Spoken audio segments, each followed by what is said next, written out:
आदरणीय सम्मानित हमारे प्रिय प्राचार्य महोदय डॉक्टर राम शुभम सर और हमारे पूर्व शिक्षक राजेश सर, राहुल सर और हमारे प्रिय एक कॉलेज के सभी शिक्षक एवं शिक्षिका और हमारे हम सब के बीच मौजूद सभी साथियों को मेरा सादर नमस्कार। हम मिथिलेश यादव ज्योग्राफी ऑनर्स के छात्र हूँ। दोस्तों, आज हम यहाँ सिर्फ एकत्रित इसलिए नहीं हुए हैं कि हमें सिर्फ भगत सिंह का श्रद्धांजलि देना हो, उनको फूल और माला चढ़ाना हो, नहीं, बल्कि आज तो हम सब यहाँ इसलिए एकत्रित हुए हैं कि उनको विचारों को जाने, उनका भगत सिंह का सपना क्या था उनको समझे और उन सबको भी खोए। भगत सिंह 23 साल की उम्र में देश के लिए अपने प्राण को न्यौछावर कर दिए थे, लेकिन आज हम देखते हैं कि 23 साल का युवा सिर्फ मोबाइल में बिजी है। ऐसा क्यों? आज मैं जिस विषय पर अपने विचार व्यक्त करने जा रहा हूँ वह केवल इतिहास का विषय नहीं है, बल्कि विचारों की ऐसी क्रांति है जिसने पूरे भारत को झकझोर कर रख दिया। इतिहास सिर्फ हम लोग को पढ़ने का एक विषय नहीं है, एग्जाम में पास करने के लिए नहीं हम लोग इतिहास पढ़ते हैं, बल्कि इतिहास हम लोग इसलिए पढ़ते हैं, इसलिए जानते हैं कि हमारे पूर्वजों ने जो गलती किए हैं उनको हमें कभी नहीं दोहराना है। जैसे हम क्रिकेटर का एक खिलाड़ी भी हैं, अगर हम क्रिकेट खेलते हैं और किसी कारण आउट हो जाते हैं तो जानते हैं, दूसरा दिन खेलने आते हैं तो ये सोचते हैं कि नहीं यार तो एक गलती किए थे तो क्रिकेट में आउट हुए थे, अब हमको ये गलती नहीं करना है। आज हम उस महान क्रांतिकारी को याद करने जा रहे हैं जिनकी सोच और साहस बलिदान ने युवाओं को एक नई दिशा दी। वो महान व्यक्तित्व थे भारत माता के वीर सपूत भगत सिंह, राजगुरु, सुखदेव। 23 मार्च यानी आज का ही दिन 23 मार्च 1931 में भगत सिंह एवं उनके साथी सुखदेव, राजगुरु का फांसी की सजा सुनाया गया। फांसी देंगे उनका सजा था 24 मार्च को लेके, लेकिन भगत सिंह कहा कि नहीं हमें 23 मार्च को जाना है।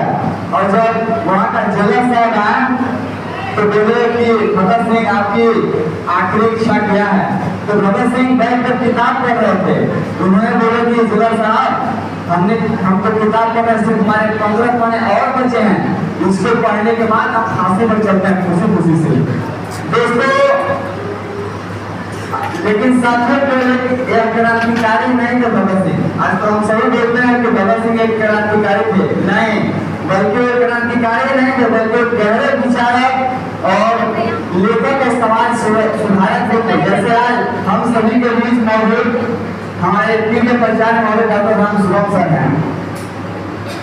भगत सिंह के लेखक विचारों को पढ़ने से हमें यह समझ में आता है कि उनकी क्रांति केवल अंग्रेजों के खिलाफ नहीं था, बल्कि उनका समाज में फैले अन्याय और असमानता और अंधविश्वास के खिलाफ भी था।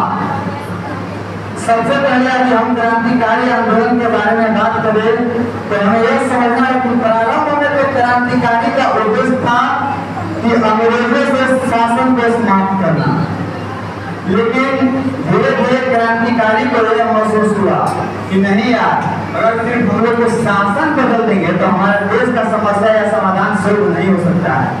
केवल शासन के बदल देने से हमारी समस्या दूर नहीं हो सकती है। जैसे आज हम सभी यहाँ चपला में मौजूद है, मान के चलिए कि हम सभी यहाँ से गाड़ी में जाते हैं ट्रेन के माध्यम से, जो लोगों की ट्रेन चलती है, लेकिन वो चाहे मेमो पैसेंजर या इंटरसिटी या एक्सप्रेस हो, सभी का समय 2 घंटा ही लगता है। तो क्या हम लोग को इंटरसिटी से करके एक्सप्रेस में चल जाता है तो हम आधा घंटा में पहुंच सकते हैं जी? हम लोग को समस्या समाधान हो सकता है? नहीं, इसके लिए हमको उसका स्पीड पर भी चेंज करना होगा, उसका इंजन पर भी चेंज करना होगा, तब जाकर हमारा समाधान शुरू होगा।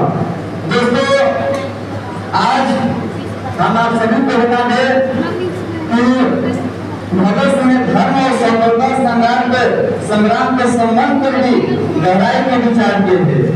उन्होंने कहा कि धर्म की मनुष्य की जो धर्म है, मनुष्य की धर्म व्यक्तिगत आस्था हो सकती है। भगत सिंह बोले कि धर्म मनुष्य की व्यक्तिगत आस्था हो सकती है, लेकिन जब हमारे देश की जाति और धर्म के नाम पर क्यों विभाजन हो जाते हैं? भगत सिंह ने बोले थे ये हमारे धर्म और व्यक्तिगत धर्म के ऐसे को जब हमारे देश की स्वतंत्रता की बात आती है तो हम लोग धर्म के नाम पर क्यों विभाजन हो जाते हैं? इससे हमारा देश का मजबूती और भी कमजोर होता है। जैसे आज हम बता दें कि हम छोटा सा गांव से बिलोंग करते हैं, कंचनपुर गांव से।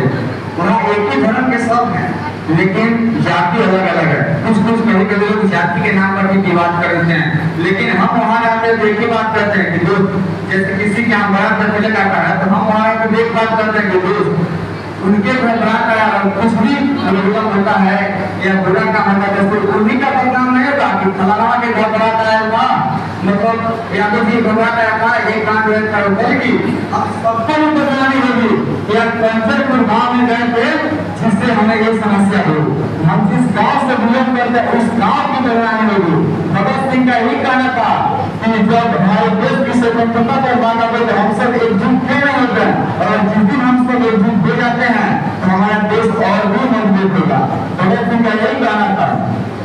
क्या हमारे भारत देश में जब क्या चंद्रयान-3 लॉन्च हुआ था उसमें क्या हमारे भारत के वैज्ञानिकों के ही नाम रोशन हुआ था? नहीं, बल्कि हम सबका नाम रोशन हुआ तो भारत में हुआ है।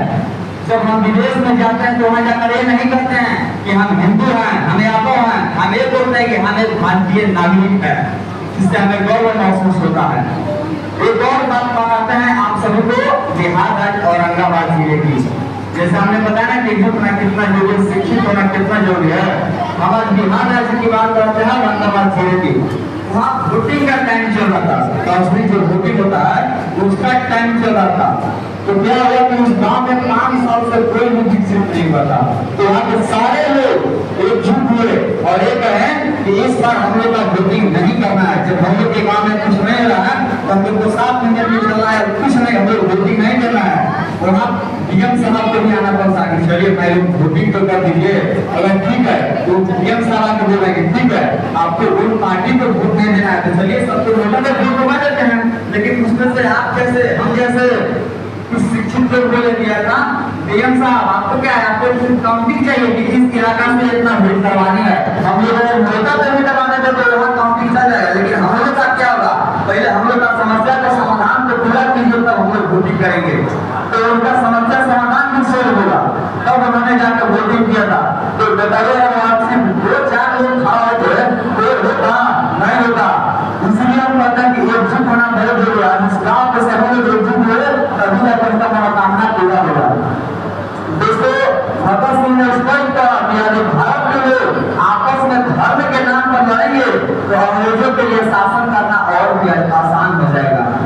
आज हम अमीरी गरीबी और पूरा छूट पर बात करें तो देखते हैं कि कुछ लोग कहते हैं कि फलाना घुमाने जाना है, बहुत गरीब आदमी है, अरे यार उसका छोटा नहीं खाना, मिल जाती से बिलोंग करता है, कहना मत चलना, ऐसे कहते हैं। लेकिन चलिए हम भगवान राम जी के बारे में बात करते हैं। अभी रामायण आप लोग ने देखा होंगे, जब राम जी वनवास जाते हैं तो आप सेवरी के जूता पैर खाते हैं।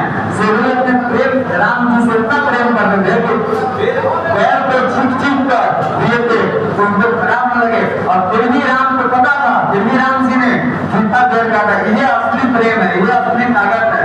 और आज हम छठ माह की बात करें, छठ पर्व का, तो वहाँ भी अनेकों जाति के लोग छठ करते हैं। फिर कहने लगे वहाँ ये करते हैं कि हमें रुद्रला में सिर्फ यही जाति के लोग जाएंगे, यही लोग सिर्फ अमीर लोग जाएंगे, नहीं, वहाँ सब एक छूट होकर जाते हैं। तो यही काम हम लोग यहाँ क्यों नहीं करते हैं, इसमें क्यों नहीं करते हैं? वहाँ देखते हैं कि छठ माह का प्रसाद हो ठेकुआ, चाहे अमीर घर से आए या गरीब घर से आए, यही समानता के साथ खाते हैं। चाहे हमारे मुकेश अंबानी जी घर से खाए ना जाए, चाहे हमारे घर से खाते, आप लोग वही समानता के साथ खाते हैं। तो फिर हम लोग जाति भेद धर्म भेद इतना क्यों करते हैं दोस्तों? अगर मान के चलिए कि हमारे पास 2 रुपया वाला पेंसिल हो या 3 रुपया वाला पेंसिल हो या 5 रुपया पेंसिल हो, अमीरी गरीबी के बारे में बता रहे हैं। अगर हम लोग को हमको तोड़ने का मौका मिले, एक ही करने का, तो हमको झट तोड़ देंगे। लेकिन सभी पेंसिल को एकजुट करके तोड़ने का हमें मौका मिले ना, हमसे कभी नहीं टूट सकता है और आप लोग से भी कभी नहीं टूटेगा। यही भगत सिंह का भी कहना है कि जिस दिन हमारे भारत के लिए एकजुट हो गए उस दिन हमारे देश को कोई नहीं कुछ कर सकता है। दोस्तों जब लोग शिक्षित और जागरूक होंगे तभी किसी के बहकावे में नहीं आएंगे। अगर हम गांव में देखें तो आज किसी लोग तो किसी को बहकावे में आ जाते हैं, लड़ाई कर लेते हैं, जिससे बहुत कम लोग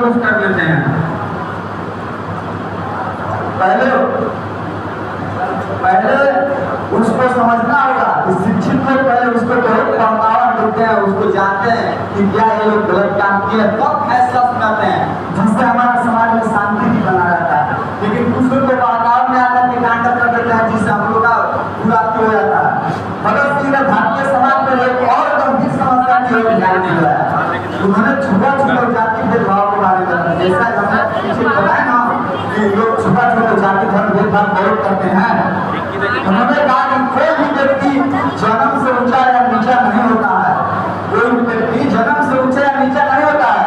मनुष्य का समाधान और समस्या सभी को सम्मान मिलना चाहिए, बिना किए नहीं हम लोग को करना चाहिए। क्या राहुल सर प्रोफेसर है, टीचर जिनको सम्मान कर रहे हैं और हम रोजगार तो हमें सम्मान नहीं मिलना चाहिए, बल्कि नहीं हम लोग दोनों का सम्मान मिलना चाहिए। इतना मिल रहा है उतना हमें भी मिलना चाहिए। भगत सिंह का यही सब चल रहा था। उनका मानना था कि जब तक समाज में समानता स्थापित नहीं होगी तब तक सच्ची स्वतंत्रता प्राप्त नहीं हो सकती है। विद्यार्थियों की भूमिका के बारे में भगत सिंह ने बताया, उन्होंने बहुत अच्छा विचार प्रस्तुत किए थे। उन्होंने कहा कि विद्यार्थी केवल पढ़ाई मत करो, पढ़ाई तक ही सीमित नहीं हो, बल्कि समाज में के भी समस्या को जानो, उसको सोल्व करने की, उसको सुधारने की कोशिश करो। जब हम केंद्रीय असेंबली के बारे में पढ़ते हैं तो लोग कहते हैं ना कि भगत सिंह जो है वो अंग्रेजों के सांसद में बम फेंक थे, मारना चाहते थे, लेकिन नहीं, भगत सिंह को बम फेंककर किसी को मारना या किसी को नुकसान पहुंचाना नहीं था, बल्कि ये देखना था अपने और अपने देश के वालों को आकर्षित करना था। जैसे भगत सिंह ने स्वयं कहा था कि जब बहरे को सुनाने के लिए धमाका की जरूरत होती है, हमारे गांव में कुछ बड़ा लोग होते हैं और उनको सुनाई नहीं देता है तो हमें जोर से चिल्लाना पड़ता है, तब जाकर सुनाई देता है।